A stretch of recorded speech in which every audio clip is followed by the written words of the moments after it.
Chapters हैं। मैं start कर रहा हूँ, स्टार्टिंग से किया जा सकता है स्टार्ट, बट मैं ऐसा नहीं कर रहा हूँ। मैं कर रहा हूँ स्टार्ट चैप्टर 10 से। चैप्टर 10 इसलिए क्योंकि चैप्टर 10 में आपको बहुत सारी चीज़ें जो है वो जानकारी में ऑलरेडी है। हड़प्पन सिविलाइजेशन या हड़प्पन कल्चर जिसको आप कहते हैं, तो उसी को यहाँ पे ब्रॉन्ज एज कल्चर भी कहा गया है। तो ब्रॉन्ज एज सिविलाइजेशन या फिर अर्बनाइजेशन इन इंडस वैली या इंडस वैली सिविलाइजेशन या हड़प्पन सिविलाइजेशन जो जिसको आप कहते हैं, वहां से मैं स्टार्ट करना। इससे पहले भी बहुत सारी चीजें पढ़नी है जो कि मैं आने वाले वीडियोज में आपको पढ़ाऊंगा। ये हमारा लेक्चर 1 है, तो स्टार्ट करते हैं। और मैं इस बुक को फॉलो कर रहा हूं, एक एक करके चीजों को समझने का प्रयास करेंगे। और भी बहुत सारी कंटेंट है जो मैं आपको पढ़ाता हुआ चलूंगा, बट हमें पहले आपको बेसिक लेवल पे एक बुक जो कि आपका ओल्ड एनसीईआरटी के जैसा है उसको हम लोग कवर करने का प्रयास करेंगे। तो जरा सा देखिए इसको। कहता है कि पहले तो इंट्रोडक्शन देखते हैं। कहता है the urban culture of the bronze is found in Harappa in Pakistani Punjab, जो कि अब ये पाकिस्तान में पड़ता है। तो पाकिस्तान में जो पंजाब का हिस्सा गया है वहां पे ये हड़प्पा है। तो वहां पे urban culture of bronze age जो है वो फाउंड हुआ है। कहाँ? हड़प्पा में। हड़प्पा जगह का नाम है।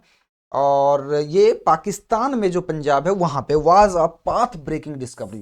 तो कहा जा रहा है कि ये एक पाथ ब्रेकिंग डिस्कवरी था। इन 1853 1853 में 1853 में ए कनिंघम नाम है, ए कनिंघम, जो कि एक British engineer, the British engineer who became a great excavator and explorer. ठीक है। सो आप देख सकते हैं कि ए कनिंघम जो कि 1853 में एक ब्रिटिश इंजीनियर थे, who became the great excavator, क्योंकि ये बहुत सारी चीजों को एक्सकैवेट किया इन्होंने, and explorer noticed a Harappan seal. इन्होंने एक हड़प्पन सील को पाया है ना। सो हड़प्पन सील का मतलब एक तरीके का साइट पाया उन्होंने। आपको मैं जनरली मैं जानबूझ करके इसको इंटरनेट का सहारा लूंगा, और जैसे आपको हड़प्पन सील जैसे ये शब्द समझ नहीं आते तो आप ऐसे करके समझ सकते हैं, है ना। हड़प्पन सील, ठीक है। हड़प्पन सील इसका क्या मतलब हुआ जरा सा आप देख सकते हैं। हड़प्पन सील्स के इमेजेस मैं आपको दिखाता हूं। इस टाइप की जो है इमेजेस आप देख सकते हैं। इस टाइप की जो इमेजेस हैं वो आपको देखी गई, इस टाइप की जो इमेजेस है वो देखी गई, जो कि आप देख सकते हैं, है ना। तो इस टाइप की इमेजेस जो आप देख रहे हैं यहाँ पे, ये इमेजेस देखी गई, एंड दैट इज वाई इस पार्टिकुलर में आप देख सकते हैं यहाँ पे कि unicorn seals of Harappan civilisation और बहुत सारे और भी सील्स थे, जैसे कि ये दिखा आपको, ये सब लगभग एक ही जैसे हैं। तो ये जो आपके एक कनिंघम थे, इन्होंने पाया हड़प्पन सील्स।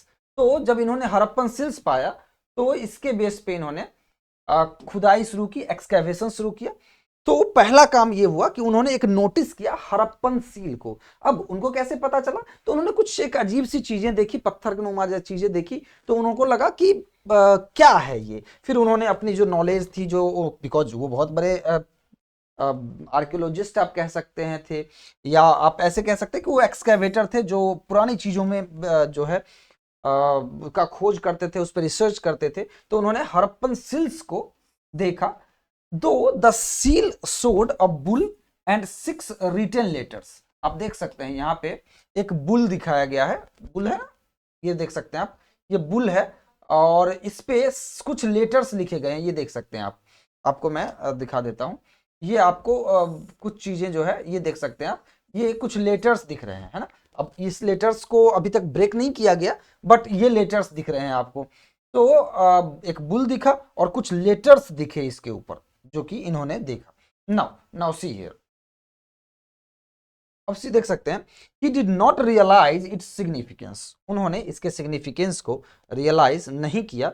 मच लेटर, उसके बहुत दिनों के बाद, इन 1921, मतलब 1853 से 1921, मतलब काफी दिनों बाद, अराउंड आप देख सकते हैं 1853 और 1921, around 170 years after 70 years, so 65 to 70 years, the potentiality of the site of Harappa was appreciated।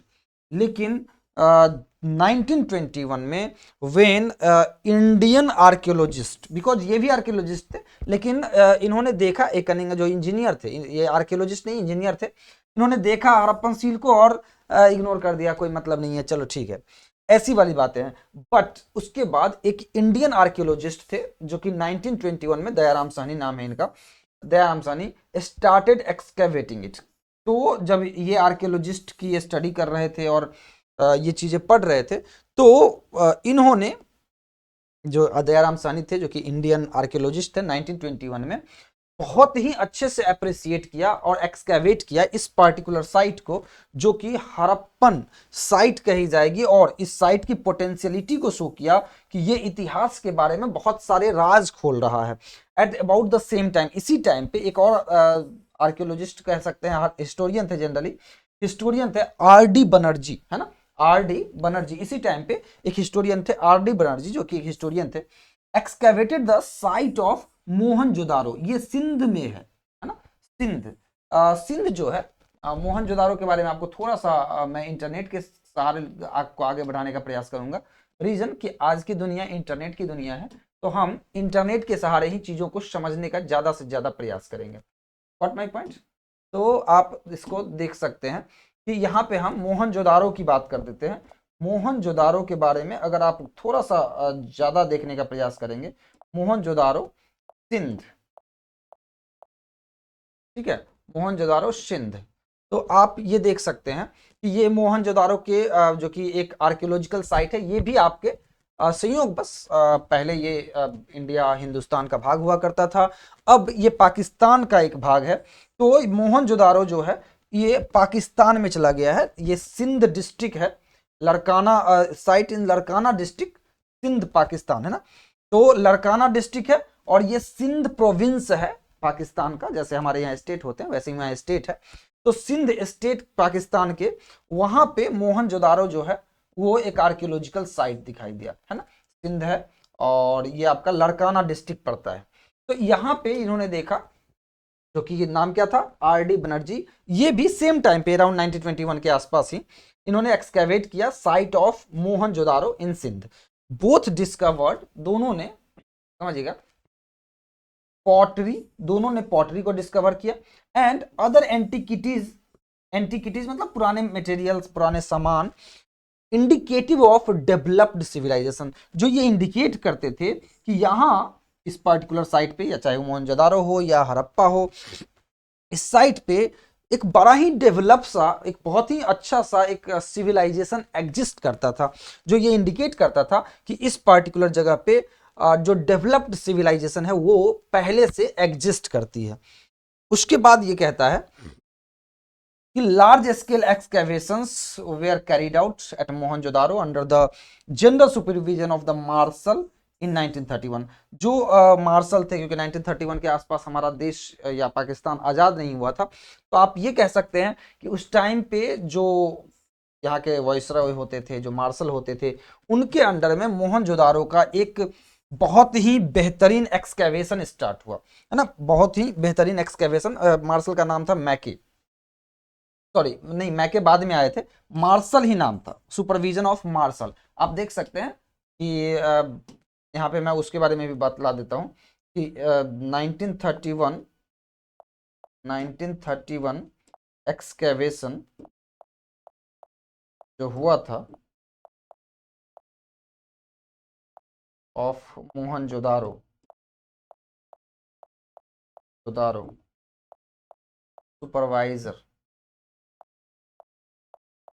Supervisor का नाम जानने का प्रयास कर रहे हैं, तो आप आसानी से इसमें समझ सकते हैं इंडस वैली सिविलाइजेशन, एंड आप यहाँ पे देख सकते हैं कि ये चीज़ें जो है ये कैसे आ रही। Forgotten, RD. बनर्जी ने इस चीज़ को स्टार्ट किया, और नाम था जॉन मार्शल, है ना, the director general of archaeological survey of India from 1902 to 1928, ठीक है। तो ये जो आपके थे, ये जो आपका मोहनजोदारो का रिपोर्ट है, इसमें आपको क्या किया गया कि मोहनजोदारो जो फॉरगॉटन रिपोर्ट, ये आप देख सकते हैं ancientindians.org की वेबसाइट पे ये दिया गया है कि John Marshall, the Director General of Archaeological Survey of India from 1902 to 1928, published his report on the findings from excavations at Mohenjo-daro. तो आप चाहें तो इस पार्टिकुलर लिंक पे क्लिक करके इस लिंक को सर्च करके आप ढूंढ भी सकते हैं, बट ये जॉन मार्शल इनका नाम था, ठीक है, जो इस पार्टिकुलर जो इंटायर चीजें हो रही थी उसको ये सुपरवाइज कर रहे थे, ठीक है। तो under the supervision of John Marshall, आप नाम याद रख सकते हैं, जॉन मार्शल इन 1931। तो जॉन मार्शल के अंदर में ये मोहनजोदारो का एक लार्ज स्केल एक्सकैवेशंस कैरी आउट हुआ, जो कि 1931 के आसपास हुआ है। एट द लास्ट यहाँ पे 1931 की बात की गई है, और इसके अंडर में ही लाइक 1928 तक वो रहे थे, तो उनके अंडर में ही ये सारा काम हुआ था। रिपोर्ट बाद में पब्लिश हुई थी।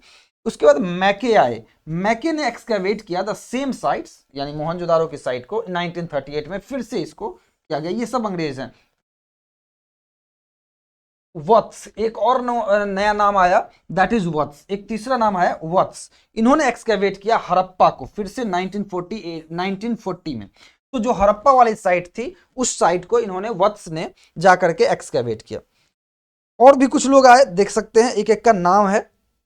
नाम आपके प्रीलिम्स के पॉइंट ऑफ व्यू से आपको ध्यान में रखना चाहिए, और अदरवाइज कोई दिक्कत नहीं है, but for the point of view of prelims आपको माइंड में होना चाहिए कि कौन थे वत्स, कौन था मैके।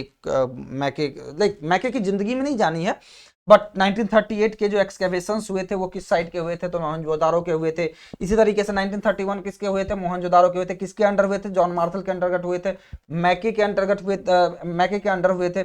इसी तरीके से जो हड़प्पन सिविलाइजेशन 1948 का हुआ था वो किसके अंदर हुआ था, तो वत्स के अंदर। इन 1946 मोर्टिमर व्हीलर, एक नाम और है Mortimer Wheeler, excavated Harappa and the excavation of the pre independence.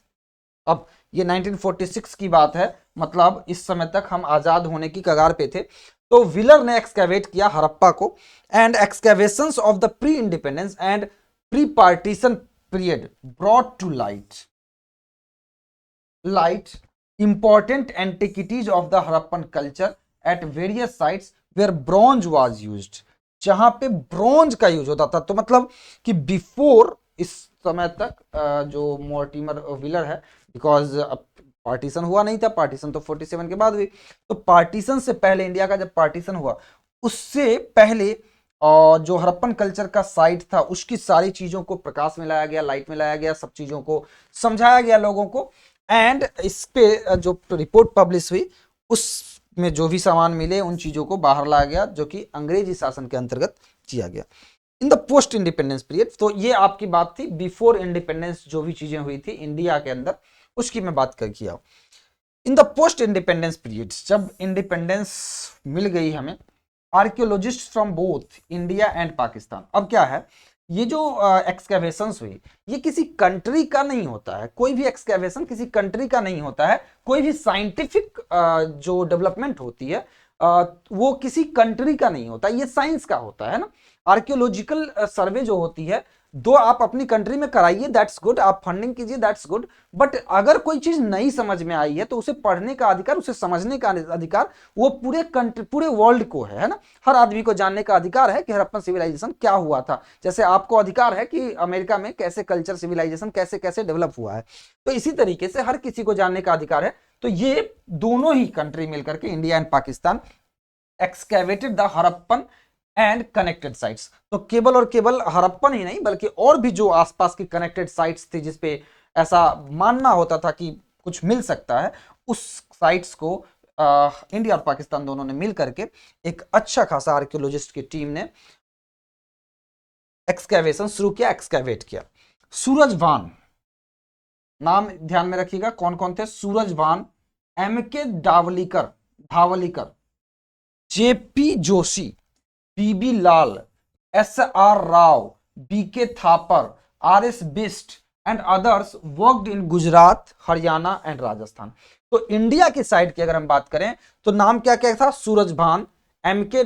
Dhavalikar, J P. Joshi, B B. Lal, S R. Rao, B K. Thapar, R S. Bisht and other, ठीक है, और भी लोग थे, जो कि ये लोग नाम ज्यादा इनका फेमस हुआ। ये राजस्थान, गुजरात और हरियाणा में काम किए। पाकिस्तान में भी कुछ लोगों ने काम किया, और पाकिस्तान में जो काम किया in Pakistan, Kot Diji, clear, Kot Diji in central Indus valley was excavated by, ये कोट दीजी एक जगह है जो कि पाकिस्तान में पड़ता है।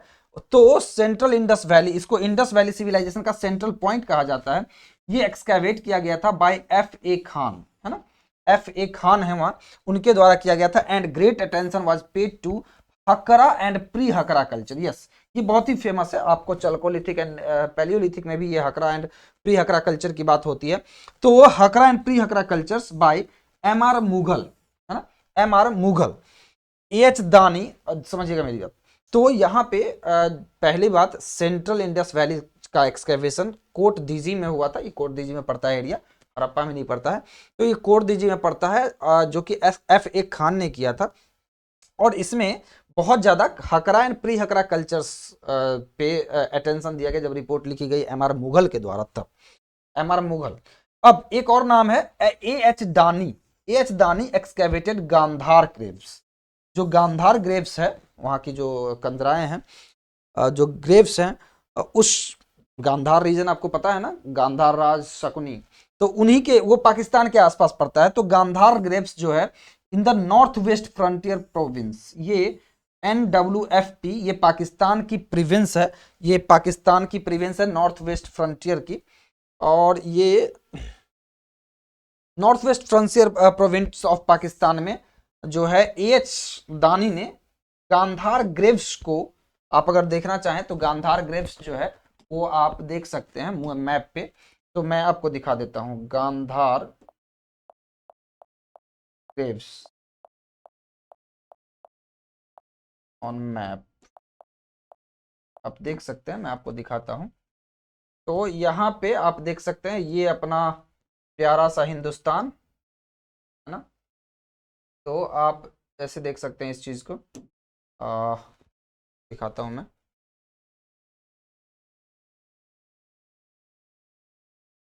आप देख सकते हैं यहाँ पे, ये गांधार अब खानदार कहा जाता है, खानदार कहा जाता है, बट ये वाला एरिया है, ये अपना इंडिया है, आपको दिख रहा है। और ये नॉर्थ वेस्ट प्रोविंस की बात कर रहा हूं, तो आपको पता है कि यही अपना वेस्ट। तो ये जो पाकिस्तान के इस साइड में, ये अफगानिस्तान से जुड़ता हुआ जो खानदार वाला एरिया है, इसकी बात मैं कर रहा हूँ। ये देख लीजिए यहाँ पे, नॉर्थ वेस्ट प्रोविंस की बात, गांधार की बात कर रहा हूं। सो इस वाले रीजन में आप बात कर रहे हैं, है ना, इस वाले रीजन में अगर आप बात करेंगे तो यहां पे ये एक्सकेवेशन हुए। Clear, now see here, now see here. So north west frontier province of Pakistan, उसके बाद American, British, French and Italian archaeologist also worked eight several sites including Harappa. फिर ये बातें, बिकॉज आपको पता ही है, मैंने कहा कि ये साइंस की बातें हैं, ये स्टेट या कंट्री की बातें नहीं है। तो जब साइंस की बातें हैं तो सब लोग स्टडी करेंगे, इसलिए अमेरिकन आर्कियोलॉजिस्ट आए, ब्रिटिश आर्कियोलॉजिस्ट आए, फ्रेंच आए, इटालियन आए, इन सब ने मिलकर के हड़प्पा को साइट को और भी कुछ साइट्स को अच्छे से स्टडी किया, समझने का प्रयास किया। गॉट द पॉइंट, ये सारी बातें हुई थी उस टाइम पे ना। तो अभी तक हमने नाम बतलाए हैं ये सब चीजों के कि कौन कौन आया, बहुत सारे लोगों के हमने नाम लिए। Now we have a wealth of Harappan material. Now अब हमारे पास बहुत सारी हड़प्पन मटेरियल के वेल्थ है, though excavations and explorations are still in progress. हाँ, बहुत सारे अभी हमारे पास एक्सकेवेट करके हमने लाए हैं, बट अभी भी एक्सकेवेशंस चल ही रहे हैं। आपको अगेन एंड अगेन आप अगर न्यूज देखते हो तो आपको पता चलता होगा कि हड़प्पन मटेरियल कैसे मिला, क्या मिला, और भी चीजें बहुत सारी। Though excavations and explorations are still in progress. All scholars agrees on urban character of the Harappan culture. जितने भी स्कॉलर हैं वो एग्री करते हैं कि हड़प्पन, जितने भी स्कॉलर, चाहे विदेशी आए हों, अमेरिकन आए हों, ब्रिटिश आए हों, इन लोगों का ये अब ये लोग मानने लगे हैं कि जो हड़प्पन कल्चर था ना वो अर्बन कैरेक्टर का था। मतलब ये गांव नहीं था, ये शहरीकरण का था, मतलब अर्बनाइजेशन का एक, आज हम मॉडर्न यूज एज में अर्बनाइजेशन की बात करते हैं, बट रियलिटी में अर्बनाइजेशन आ चुकी थी पहले से। Got the point now, but opinions differ on the role of Saraswati identified with the, समझिएगा मेरी बात को, लेकिन सरस्वती रिवर जो वहां से गुजरती है, आप सरस्वती रिवर को मैं दिखा सकता हूं एट मैप, आप देख सकते हैं, मैं मैप पे इसको दिखाने का प्रयास करता हूं, बिकॉज इसमें ज्यादातर चीजें आपको ऐसे करके समझनी होंगी। अगर आप पहली बार पढ़ रहे हैं तो आपको ये बिल्कुल समझनी होगी। Saraswati river on Harappa.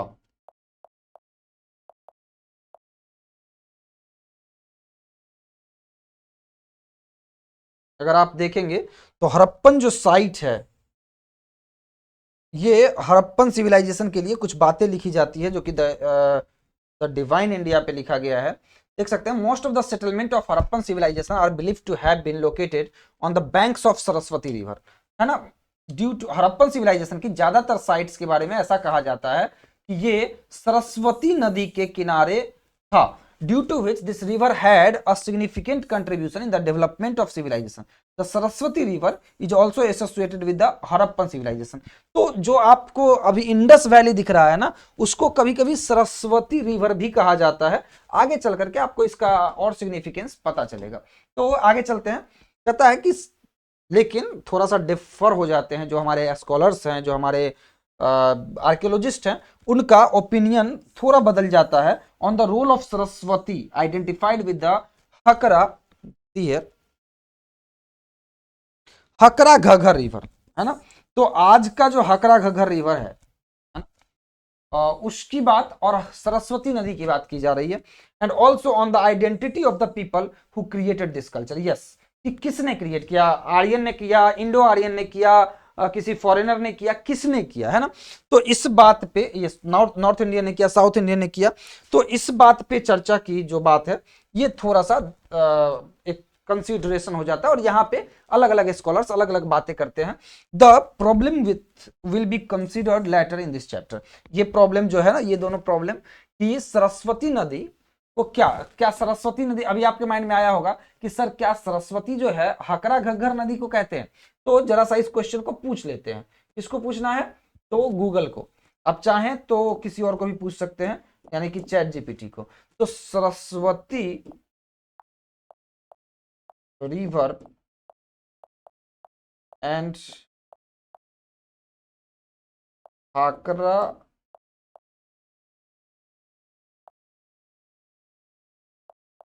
Ghaggar river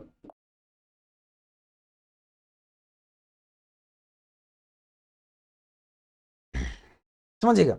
Ghaggar हाकरा river जो है वो इंटरमीडिएट रिवर है। आप अगर देखना चाहें तो एक ये ऐसी नदी है जो इंडिया और पाकिस्तान से दोनों से होकर गुजरती है। ये देख लीजिए, ये जो देख रहे हैं, ये है हाकरा घग्गर। इसके आसपास बहुत सारी बातें और भी पढ़ाई जाएंगी।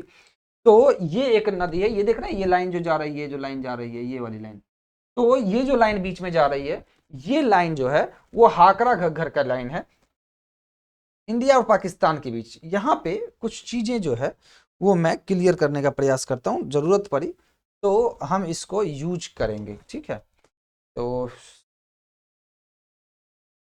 आप इसको देख सकते हैं।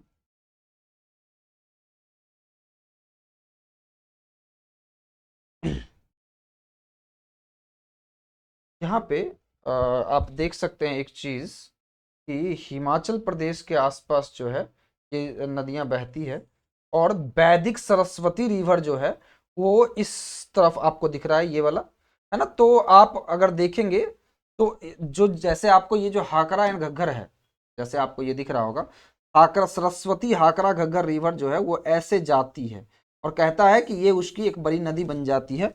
तो ऐसा माना जाता है कि सरस्वती रिवर मैप, जो वैदिक सरस्वती रिवर है, वो कुछ यहाँ इंडिया पाकिस्तान से होकर गुजरती है, जो कि हरियाणा के पास से गुजरती है। अब मैं इस पे थोड़ा सा और प्रकाश डालूंगा, बट ये अभी नहीं, बाद में, ठीक है। जब आगे बढ़ेंगे तो इसके बारे में चर्चा करेंगे। इसको जो सरस्वती रिवर है उसको आइडेंटिफाई नहीं किया जाता। जैसे आपको पता है कि सरस्वती रिवर जो है विलुप्त हो गई है ना, आपको पता होगा कि सरस्वती रिवर विलुप्त हो गई है। तो कहाँ विलुप्त हो गई, क्या हुआ, क्या हाकरा घग्गर ही सरस्वती है, या सरस्वती सच में है ही नहीं, या कुछ था ही नहीं, ये क्या है, उसकी चर्चा करेंगे आगे। द इंडस और the Harappan culture is older than the chalcolithic cultures, ऐसा माना जाता है, जो कि आगे मैं चलकोलिथिक आपको पढ़ाऊंगा। कहता है कि इंडस कल्चर या हड़प्पन कल्चर जो है वो बिकॉज चल्कोलिथिक कल्चर के बारे में जानकारी पहले मिल गई, लेकिन इसका मतलब ये नहीं है कि उससे पहले का कोई कल्चर नहीं था। जो ये हड़प्पन कल्चर है ना, ये ओल्डर देन चल्कोलिथिक कल्चर है, जिसको हम लोग मेहरगढ़ के आसपास जानते हैं, उससे भी ये पुराना कल्चर है ऐसा माना जाता है। That have been examined earlier, जो कि इससे पहले एग्जामिन हो गया, but as a bronze using culture it is far more developed than the latter. मतलब कि ये जो कल्चर है, जो आपका हड़प्पन कल्चर है, कि जो कि ब्रॉन्ज यूज कर रहा है, ब्रॉन्ज जो मेटल है वो यूज कर रहा है, इस कल्चर के बारे में बतलाया जा रहा है कि ये कल्चर चल्कोलिथिक कल्चर से बहुत ही बाद में डेवलप हुआ। लाइक हड़प्पन कल्चर उससे बहुत पुराना कल्चर है, लेकिन ये बहुत ही ज्यादा डेवलप्ड था देन कि आप डेवलप का जो आपका कल्चर चल्कोलिथिक कल्चर भी काफी डेवलप था, लेकिन जो ये कल्चर था यानी कि हड़प्पन कल्चर था, ये चल्कोलिथिक कल्चर से फार मोर डेवलप्ड था, है ना। It is developed in the north western part, है ना, आपको दिखता ही है कि पाकिस्तान है, और पाकिस्तान जो अपना है वो नॉर्थ वेस्टर्न पार्ट, मतलब इस पार्ट में है।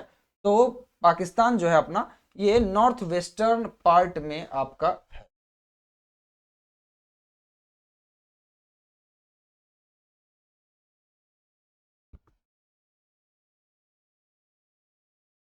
क्लियर। तो ये आपका नॉर्थ वेस्टर्न पार्ट की बात कर रहा है, ये देख सकते हैं आप, ये वाला जो एरिया है इसकी बात मैं कर, गॉट माई पॉइंट नाउ, समझिए मेरी बात को। तो north western part of the Indian सब कॉन्टिनेंट की बात की गई है। इट इज कॉल्ड हड़प्पन, इसको हड़प्पन कहा जाता है, because this civilisation was discovered first in 1921।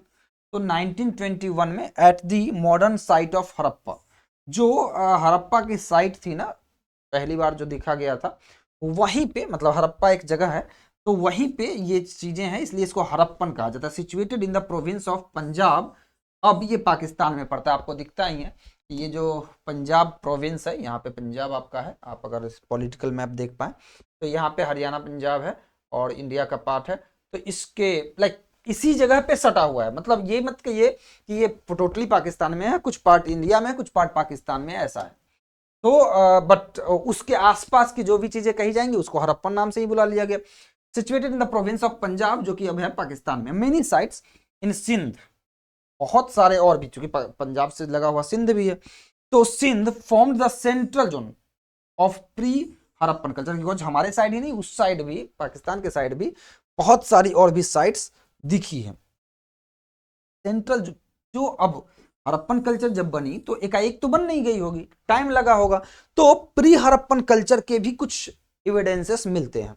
This culture developed and matured into the urban civilisation that developed in Sindh and Punjab. तो ये जो आपका कल्चर है, जो हड़प्पन कल्चर है, ये कल्चर डेवलप्ड हुआ एंड मेच्योर्ड हुआ कहाँ, अर्बन सिविलाइजेशन के तौर पे, एक अर्बन सिविलाइजेशन के तरीके से, जो कि सिंध में और पंजाब में, पंजाब भले ही दो भाग में बट गया हो, लेकिन सिंध जो कि अभी पाकिस्तान में पड़ता है और पंजाब जो कि आधे भाग हिंदुस्तान आधे भाग पाकिस्तान में पड़ता है, तो लगभग लगभग बॉर्डर के आसपास, ये जो आपका जो कि अभी घरहाकरा नदी है उसके आसपास जो मैंने अभी आपको दिखाया, तो ये पंजाब के पाकिस्तान वाले भाग में पहली बार मिला था। देन आफ्टर वो प्री इंडिपेंडेंस की बात थी, लेकिन बाद में इस साइड भी और उस साइड भी बहुत सारे और साइट्स मिले, बट उन सब का नाम हड़प्पन सिविलाइजेशन ही पड़ा, क्योंकि पहली जो साइट मिली थी वो हड़प्पा जगह पे थी, ठीक है, हड़प्पा जो कि जगह का नाम। The central zone of this mature Harappan culture, अब बाद के जो मेच्योर्ड कल्चर थे वो सिंध और पंजाब में दिख रहा है, जो कि सेंट्रल जोन की बात कर रहा हूं। कोई भी सिटी होता है तो उसका एक सेंट्रल एरिया होता है, उसकी बात कर रहा हूं जनरली, इसलिए क्योंकि यहाँ पे राजाओं के और जो कबीले के सरदार चिफ्स होते थे, उनके घर बने हैं, उनके जो ड्वेलिंग्स हैं उसके बारे में जानकारी है, जो कि एविडेंसेस मिल रहे हैं principally in the Indus valley, है ना।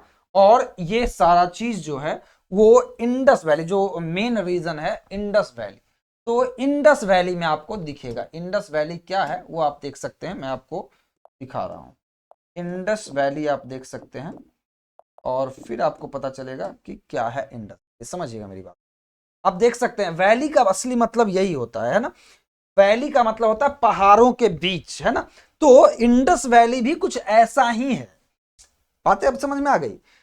लोग समझते थे इंडस वैली नाम इसलिए पड़ा क्योंकि वहां से इंडस रिवर जाती थी, कुछ लोग सरस्वती रिवर भी कहते हैं, लेकिन ये एक्चुअली माउंटेन का, आपको माउंटेन के बीच में वैली होती है। जैसे आप आज कश्मीर वैली कहते हैं, तो वैसे ही आप देख सकते हैं कि ये नदी जो है वो इंडस नदी है, और जो इसके कोरिस्पॉन्डिंग जो वैली है इसका नाम पड़ा है इंडस वैली, है ना। तो आप इस चीज को देख सकते हैं, बहुत सारी चीजें और भी आपको दिखेंगी। अब सवाल है कि यहाँ पे मैं आपको कुछ चीजें और दिखाता हूँ, जैसे इंडस वैली का मैप पे आपको दिखाता हूँ। ये आपका पाकिस्तान है, ये अपना इंडिया है ना, अपना प्यारा सा इंडिया ये रहा, और इस प्यारे से इंडिया के बगल में ये अपने भैया पाकिस्तान रहे, जो हमारे भाई थे, लेकिन अब हमसे हट गए हैं। तो अपना जो इंडिया है ये आपको दिख रहा होगा, इंडिया, ये दिख रहा होगा इंडिया आपको, है ना, ये आपका इंडिया। सो अब यहां से जो ये वो लोग जो है पाकिस्तान ऑक्यूपाइड कश्मीर की बात करते हैं, तो हम लोग यहाँ पे इंडिया की बात करेंगे, और इंडिया की जो बात करेंगे यहाँ पे, तो ये है अपना इंडस वैली रीजन, ठीक है। तो आपको दिख रहा होगा ये जो रीजन है ना, ये इसमें कुछ पार्ट्स इंडिया में आ गए हैं और कुछ पार्ट्स पाकिस्तान में चले गए हैं ना। ये आपको दिख रहा होगा गुजरात, है ना। तो इस पार्ट जो ये जो आपका है, ये पार्ट जो दिख रहा है जो मैं घेर रहा हूं, ये अपना इंडस वैली कहलाता है, ना। यहाँ पे पहाड़े हैं, छोटी पहाड़े हैं, तो इंडस वैली यहाँ पे कही जाती है इसको। Clear? Now see here, now समझिएगा मेरी बात को। तो Sindh and Punjab principally in the Indus valley, from there it spread southwards, यहां से ये स्प्रीड होता है साउथवर्ड, ठीक है। एंड साउथवर्ड ही नहीं, ईस्टवर्ड भी। सो यहां से ये साउथवर्ड एंड ईस्टवर्ड स्प्रीड होता है, जो अपना हड़प्पन सिविलाइजेशन है।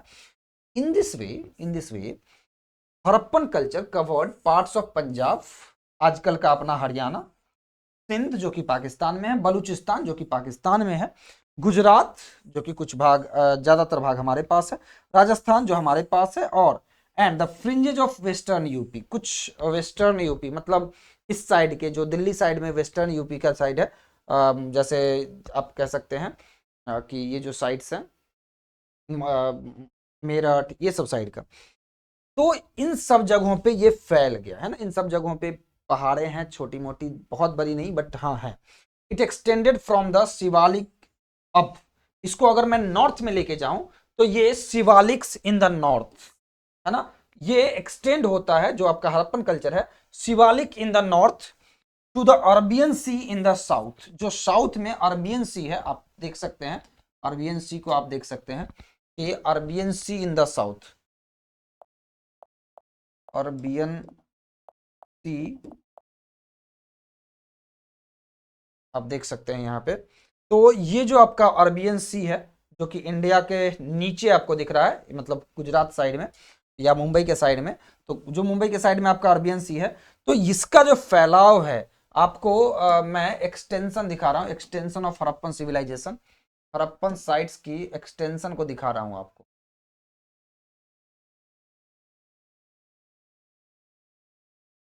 हड़प्पन साइट्स एक्सटेंशन,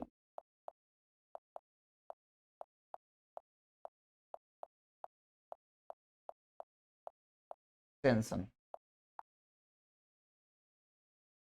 ठीक है। हड़प्पन साइट एक्सटेंशन की बात करेंगे तो ये काफी बड़ा है, और आप इसके बारे में और भी चीजें बात कर सकते हैं, बट इसमें जो है मैं आपको शिवालिक हिल्स की बात कर सकता हूं।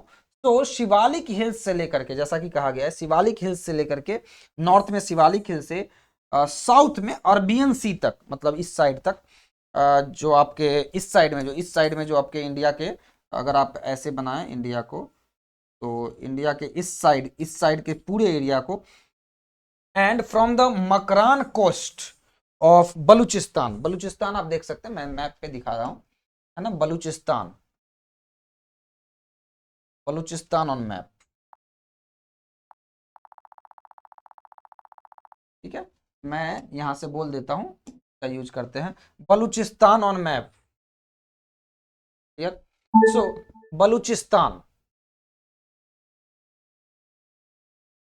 आप देख सकते हैं, ये अपना बलूचिस्तान है। According to Wikipedia, Balochistan, BLOTSTN, BLOTSTN, STAE, and Belochchayestian, and तो आप देख सकते हैं यहाँ पे बलूचिस्तान की मैं बात कर रहा था, तो जो कि मैप पे मैं आपको दिखा सकता हूँ यहाँ पे। तो आप देख सकते हैं कि ये जो अपना बलूचिस्तान है, आप देख सकते हैं ये पंजाब है, ये अपना इंडिया है। पाकिस्तान बहुत छोटा सा कंट्री है, ये बहुत बड़ी कंट्री नहीं है, अपने बगल में है। हम लोगों ने कुछ जमीन जायदाद दे दिया था, उसके आधार पर जी रहे हैं। तो बलूचिस्तान आप देख सकते हैं कि बलूचिस्तान में इन लोगों का और भी चीजें मिली है। तो ये जो एरिया है ना, ये बलूचिस्तान का एरिया है, ठीक है। ये सिंध का एरिया आपको दिख रहा है, दिस इज सिंध, है ना। और बलूचिस्तान ये वाला एरिया जो है ये बलूचिस्तान का एरिया है। ये जो है ये पंजाब हमारे से ले गया। और ये आपका जो एरिया है ये पुश्तैन का एरिया है, इसके बगल में ये अफगानिस्तान है, ये अपना पाकिस्तान है ना। इंडिया ऊपर से लेकर के ये जो इसमें भी कुछ भाग हमारा ही है। तो यहाँ से लेकर के ये जो आपको दिख रहा है ये दिख रहा है, ये तरीके से आप मैप जब बनाते हैं तो इसी तरीके से बनाते हैं। ये वाले एरिया को आप इंडिया कहते हैं, ये वाला जो एरिया है वाला एरिया जो है अपना इंडिया कहलाता है। तो ये आप देख सकते हैं, है ना। तो ये अपना बलूचिस्तान की बात कर रहा था। नाउ सी हियर, कहता है कि मकरान कोस्ट ऑफ बलूचिस्तान, बलूचिस्तान में एक कोस्टल एरिया जो है वो बलूचिस्तान का कोस्टल एरिया आप देख सकते हैं। यहाँ पे बलूचिस्तान हमने देखा था। तो जो बलूचिस्तान जो है इसका कोस्टल एरिया ये है ना, जो कि अरबियन सी का कोस्टल एरिया है। तो इस अरबियन सी का कोस्टल एरिया यानी यहाँ पे मकरान कोस्ट है। तो इस मकरान कोस्ट से इन द वेस्ट, है ना, in the west, Makran coast से in the west to Meerut in the north east. Meerut आप जानते हैं इंडिया का मतलब यूपी में ये भाग है। Meerut in the north east, clear. तो ये मेरठ है या मीरठ है, नॉर्थ ईस्ट में मेरठ यही एरिया है ना, यूपी का जो एरिया है ना। मैं इसको थोड़ा सा सर्च करके देख लेता हूँ ताकि आपको और ज्यादा कंफर्मेशन के साथ नॉलेज दे सकूं। मीरठ इन नॉर्थ ईस्ट,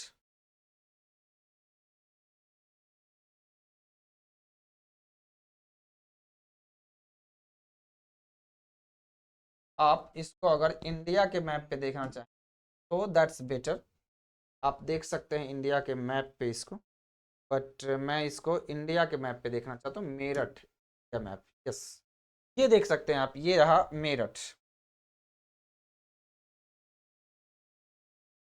ये आपको दिखा रहा हूँ यहाँ। ये देख सकते हैं ये यूपी का अपना है, और यूपी में ये दिल्ली रही जहाँ से मैं पढ़ा रहा हूँ, और ये मेरठ है, यूनाइटेड प्रोविंस है, ये अलीगढ़ है, ये फरुखाबाद है, लखनऊ है।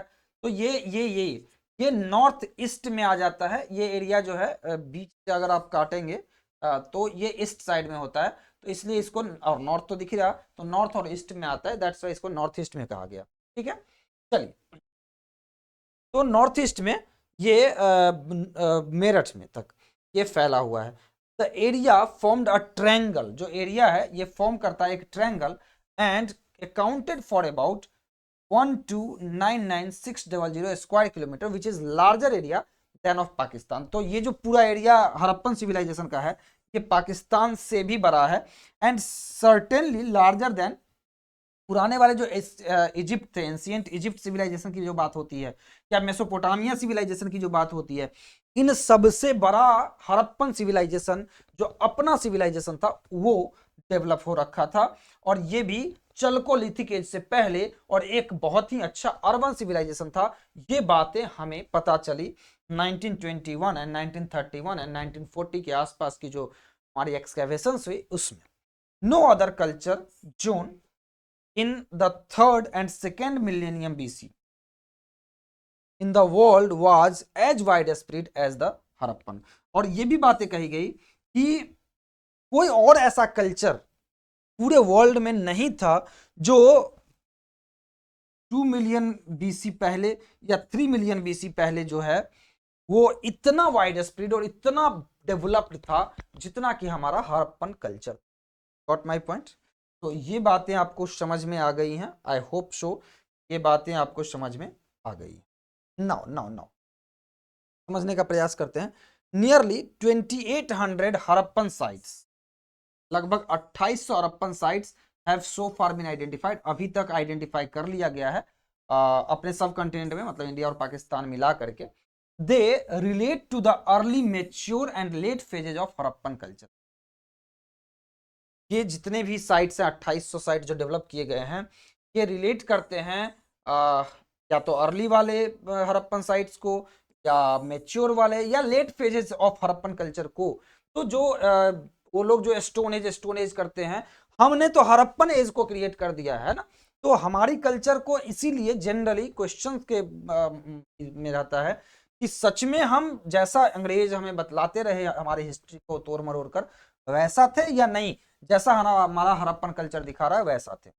Of the mature phases site, जो मेच्योर फेज का जो साइट देखा गया है, टू मोस्ट इंपॉर्टेंट साइट्स हैं, एक है Harappa in Punjab and Mohenjodaro, literally the mound of the dead in the Sindh.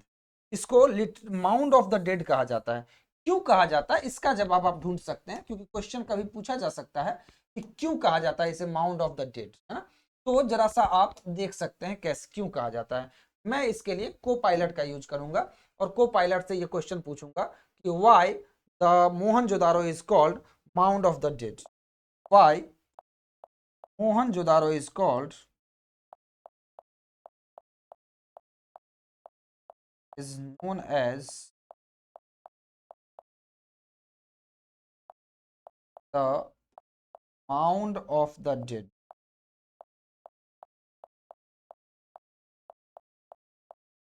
Mound of the Dead. और फिर यहाँ पे क्वेश्चन मार्क, क्वेश्चन। जरा सा इसको पूछ के देखते हैं और देखते हैं क्या जवाब देता है। देखिए जवाब बड़ा ही सुंदर सा बनाया गया है और मैं आपको थोड़ा सा इसको समझा देता हूं। कहता है कि Mohenjodaro which means the mound of the dead in Sindhi is an archaeological site in present day Pakistan. The name likely comes from the fact that site contains numerous burial mounds, है ना।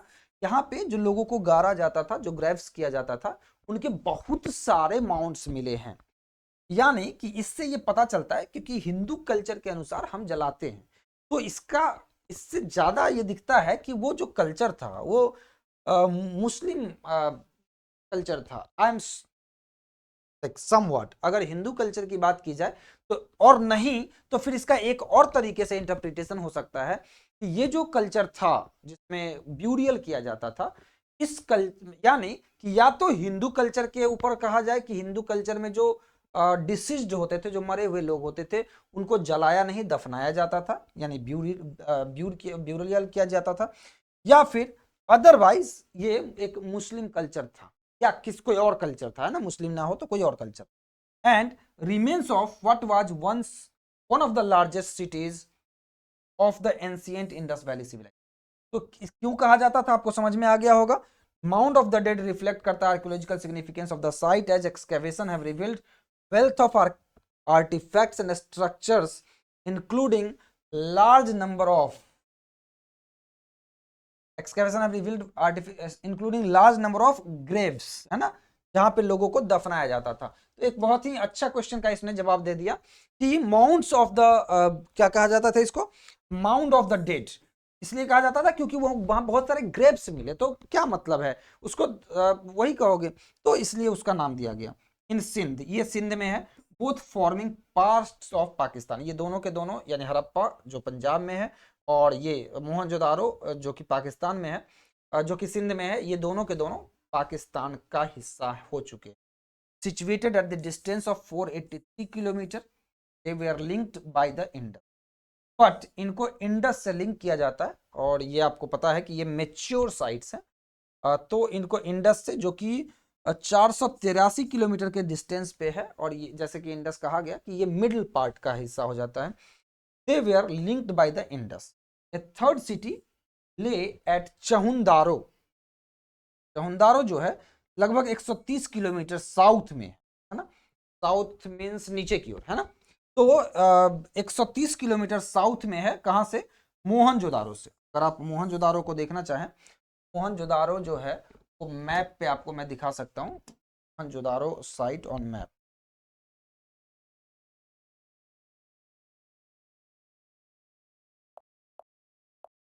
मोहनजोदारो मैप, तो आपको मैं India Pakistan के areas से दिखाता हूं, ये वाले लेता हूं, दैट्स बेटर। सो अब आप देख सकते हैं जो एरिया मोहनजोदारो कहलाता है वो कौन सा है। आप इसको अगर सही से देख रहे हो तो आपको दिखेगा ये जो एरिया है ना, ये है मोहनजोदारो, और इसके ठीक नीचे यानी साउथ में ये है 130 किलोमीटर के बाद चान्हू दारो, है ना। तो ये एक तरीके से आपको दिख रहा है जो कि आप देख सकते हैं। Now see here, now see here, तो ये सिंध में मोहनजोदारो है and a third city lay at Chahundaro about 130 kilometers south of Mohenjo-daro in Sindh, and fourth at Lothal in Gujarat at the head of the Gulf of Cambay। ठीक है, तो इसको भी जरा सा देखते हैं कि लोथल कहाँ है ना।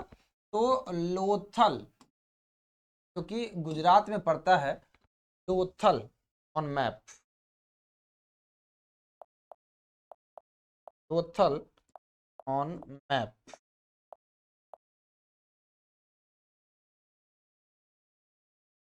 लोथल साइट की बात कर रहा हूं। ये आप देख सकते हैं लोथल साइट जो है ऑन मैप। मैं इसको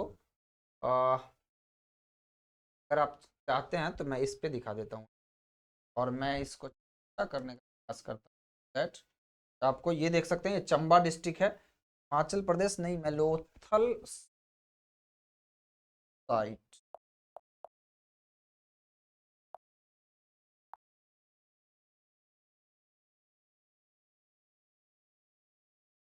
जो साइट है गुजरात में पड़ता है।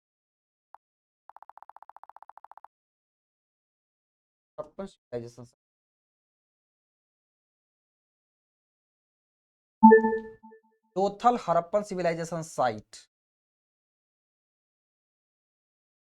Lothal is a site of the ancient Indus Valley civilization dating back to the Harappan period, 3700 BCE. It is located in the Ahmedabad district of Gujarat state, India. Lothal was a bustling manufacturing center that imported pure copper and made bronze cells, chisels, spearheads, and decorations. The excavated site of Lothal is the only port town of the Indus Valley civilization. It provides the largest collection of antiquities in the archaeology of modern India. बातें समझ में आ गई। अगर आप map पे देखना चाहें तो इसको आप देख, ये भले ही हिमाचल प्रदेश दिखा रहा हो, Lothal Harappan civilisation site Chamba district Himachal Pradesh दिखा रहा है, बट ये गुजरात के पास है। आपको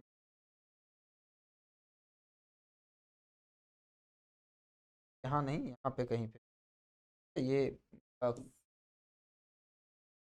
चलिए इसको, बट आपको अभी पता चल गया कि ये लोथल जो है ये गुजरात में पड़ता है। Got my point? तो क्लियर? ओके। अगर आपको और देखना हो तो ऑन मैप लिख दूंगा तो आपको आ जाएगा। अब आप देख सकते हैं अच्छे से। ठीक है, ये वाला एरिया तो याद है, ये अपना गुजरात का एरिया, ये या फिर ये एरिया आपको दिख रहा है, तो ये जो एरिया है ये लोथल का साइट है जो कि इंडिया में पड़ता है। और सो ये head of gulf of Cambay जो है, क्योंकि ये गल्फ ऑफ कैम्बे आपको थोड़ा सा दिखा दूं, आप अगर इसको कहेंगे gulf of Cambay. According to Wikipedia, Khambhat State or Kambay gulf of Cambay Gujarat. The Gulf of Khambhat, also known as the Gulf of Cambay, is a bay on the Arabian Sea coast of India, bordering the state of Gujarat just north of Mumbai and Diu Island. 1. Clear? अब यहाँ पे आप ये देख सकते हैं, ये gulf का मतलब क्या होता है? खाड़ी ना। गल्फ का मतलब होता है खाड़ी। तो अब आप यहाँ पे देख सकते हैं जो गुजरात का जो दो एरिया है इसके बीच में जो गल्फ है ये गल्फ ऑफ कैम्बे कहलाता है, और यहीं पे आपका लोथल है। चलिए, ये चीजें आपको, ये वाला जो गल्फ है ये आपका हम कैम्बे है, और ये पाकिस्तान से जो है ना इसको कच्छ कच्छ कहते हैं ना, गल्फ ऑफ कच्छ कहते हैं। यहीं पे जामनगर है, जहाँ पे आपको दिख रहा होगा ये जो जामनगर पोर्ट है ये हमारे अडानी जी का है। तो सॉरी अंबानी जी का है। तो और भी चीजें आप देख सकते हैं ना, जामनगर में उनका घर भी है।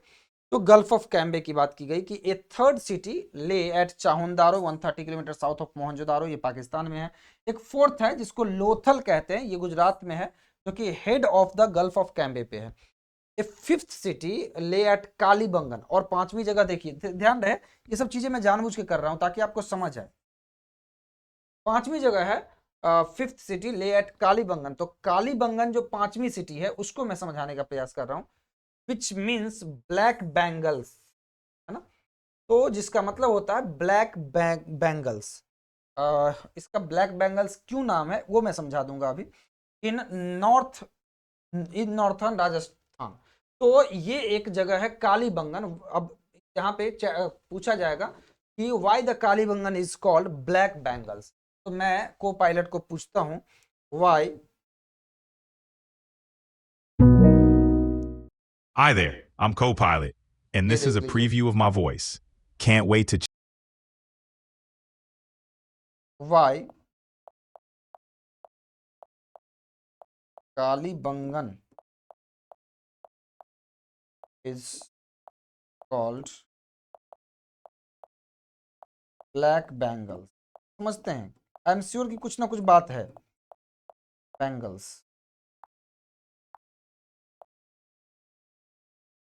तो इसका रीजन ये देगा, देखिए कालीबंगन एक इंपॉर्टेंट आर्कियोलॉजिकल साइट है of the Indus valley civilisation, समझिएगा। एंड सिर्फ वही बात नहीं, इसको कहा जाता है black bangles because the large number of black terracotta bangles यहाँ पे मिले थे found at this site. The name Kalibangan is derived from the two words, kali means black और bangan means bangle. These black bangles were made of terracotta that was fired at a high temperature, giving them their distinctive black color. तो terracotta, अब सवाल है sir ये terracotta क्या होता है, आप पूछ सकते हैं। अब इसी से पूछ देता हूं कि what is terracotta.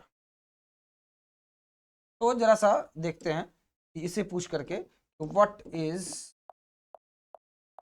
This terracotta, इसी से पूछ लेते हैं। देख सकते हैं, आपको बहुत ही बेहतरीन तरीके से बतला रहा हूं। क्यों? क्योंकि ये तरीका आपको यूज कर। Terracotta Italian for baked earth. Terracotta का मतलब है कि जो मिट्टी है वो पकी हुई मिट्टी की बात कर रहा है। Type of earth where clay है ना, तो ये पकी हुई मिट्टी की बात कर रहा है जिसको आग में जलाया गया हो। Has been used for the centuries in a sculpture and pottery known for its reddish brown colour. ठीक है, तो इसके लिए इसका यूज किया जाता है रेडिश ब्राउन कलर के तौर ना, उसी है। अभी आप इसको देख सकते हैं नाउ। तो ये आपका टेराकोटा का मीनिंग समझ में आ गया, और इसको ब्लैक बैंगल्स क्यों कहा जाता है ये भी आपको समझ में आ गया।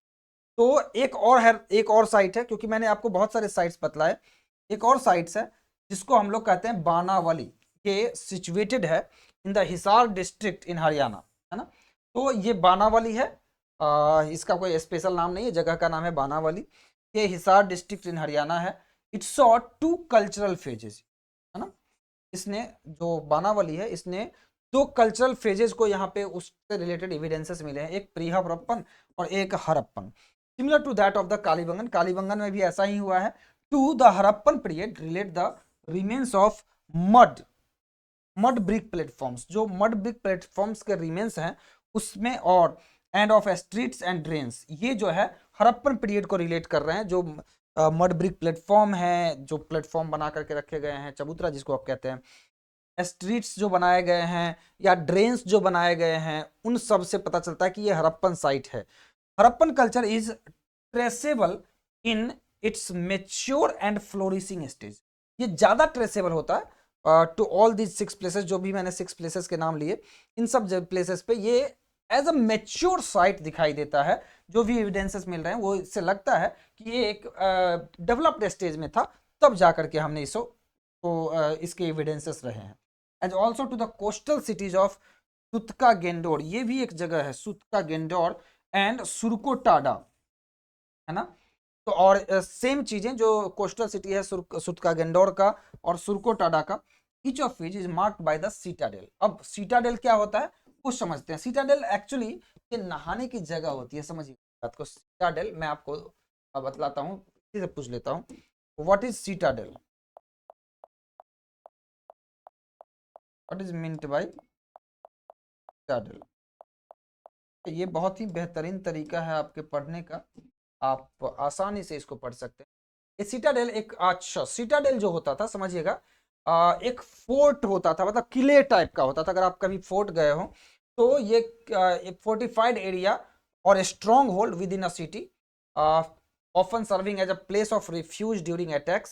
In ancient times, citadel were typically built on higher ground to province to provide a strategic defensive advantage. अगर आप कभी जयपुर गए हो तो वहां पे आपको राजाओं के टिले दिखते होंगे जो पहाड़ों पे बनाए जाते हैं, और वो सिटाडेल के तरीके, सिटाडेल का मतलब यही होता है कि वो चारों तरफ से ये किया हुआ है, घेरा हुआ है, मतलब कि फोर्टिफाई किया गया है, फोर्ट बनाया गया, फोर्ट की बात की जा रही है ना। marked by a citadel. The later Harappan phases is traceable to Rangpur and Rojri, है ना, Rangpur and Rojdi in the Kathiawar peninsula in Gujarat, है ना। तो काठियावाड़ जो डिस्ट्रिक्ट है ना, वहां पे रंगपुर में और रोजरी में, काठियावाड़ पेनिनसुला में भी हरप्पन फेज को के एविडेंसेस मिले हैं। इन एडिशन और भी जगह हैं, धौलावीरा, है ना, जो कि कच्छ एरिया जो है गुजरात का, अपने इंडिया का कच्छ एरिया में लाई कर रहा है, lying in the Kutch area of Gujarat, has Harappan fortification. जो इसका जो फोर्ट है ना, हरप्पन टाइप के फोर्ट्स दिख रहे हैं, उसके एविडेंसेस मिले हैं on excavation. And all the 3 phases of Harappan cultures, these phases are also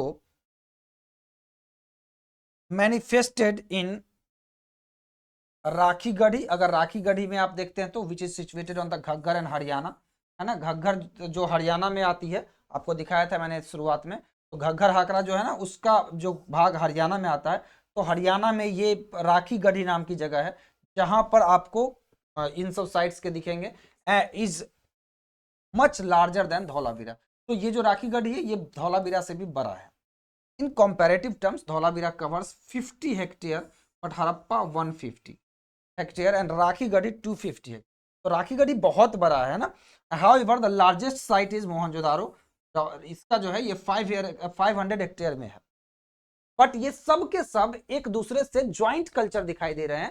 that's why ये माना जाता है कि ये सब और इनके जो एक्सकेवेशंस हुए हैं वो लग रहे हैं कि सेम टाइम पीरियड के हैं। इन ancient times a large part of this city was completely destroyed by massive floods. ऐसा माना जाता है कि इस सिटी का जो अपना हरप्पन सिटी जिसको आप कह रहे हैं, इस सिटी का एक बहुत बड़ा पार्ट जो है वो बहुत बड़े फ्लड में वो डिस्ट्रॉय हो गया था, ऐसा माना जाता है। और भी चीजें है जो आगे चलेंगी। नेक्स्ट डे हम लोग करेंगे, नेक्स्ट लेक्चर में टाउन प्लानिंग एंड स्ट्रक्चर, है ना। तो टाउन प्लानिंग एंड स्ट्रक्चर की बात हम लोग नेक्स्ट क्लास में, गॉट माई पॉइंट। तो आज के लिए इतना ही, मिलते हैं, थैंक यू।